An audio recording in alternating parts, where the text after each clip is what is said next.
Salam alaikum les frères et sœurs. Inch'Allah, je vais vous expliquer comment ça se passe le tawaf lorsque vous venez faire la umrah ou le tawaf que vous faites de manière sunna. Donc ici on est au niveau de Hijr al-Aswad. On est au premier étage, on ne peut pas être en bas parce qu'en bas c'est que pour ceux qui font la umrah. Lorsque vous arrivez à cet endroit au niveau de la pierre noire, vous faites comme les gens là, ils font quoi? On s'arrête ici, on lève la main, on dit Bismillahi Allahu Akbar. Ensuite, donc, on fait le tawaf. Et le tawaf, c'est le fait de tourner autour de la Kaaba ou de la pierre noire. 7 tours. Il faut faire 7 tours. Il faut que Al-Hijr Al-Aswad, que la pierre noire soit à notre gauche.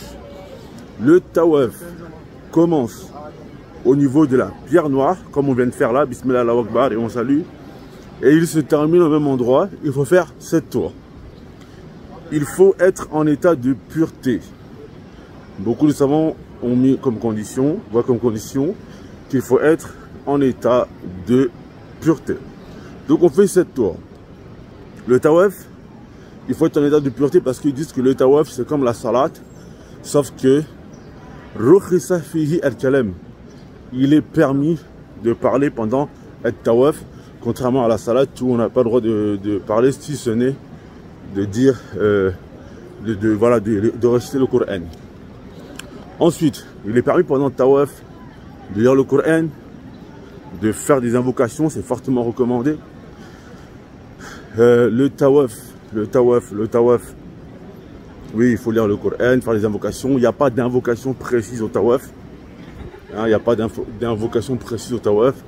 On peut demander des invocations, des choses que l'on veut demander à Allah Azza wa Jal. Et on peut également réciter le Coran ou dire des invocations rapportées du prophète sallallahu alayhi wa sallam dans le Coran ou dans la Sunna. Donc voilà, donc on fait 7 tours. C'est physique. Ici au premier étage, un frère m'a dit qu'il y a environ 5 km de marche, Allahu alam. Donc c'est machallah, c'est physique. En bas, lorsqu'on se trouve en bas, vu que c'est plus proche de l'Hijr al-Aswad, de la pierre noire, ça veut dire qu'alhamdoulilah, il y a moins de marche. La umrah c'est vraiment physique. Même lorsque l'on marche Safa ou Al-Marwa, le Safa ou Marwa, c'est physique. Alors il faut savoir que lorsqu'on fait le tawaf pour la umrah, on peut accélérer le pas et essayer de courir. Par contre, lorsque l'on fait tawaf en plus, ziyada, il n'y a pas besoin d'accélérer le pas ou de presque courir.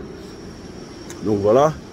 Et lorsqu'ils ont fini les 7 tours au niveau de Hijr al-Aswad, de la pierre noire, et bien à ce moment-là, on va au niveau du de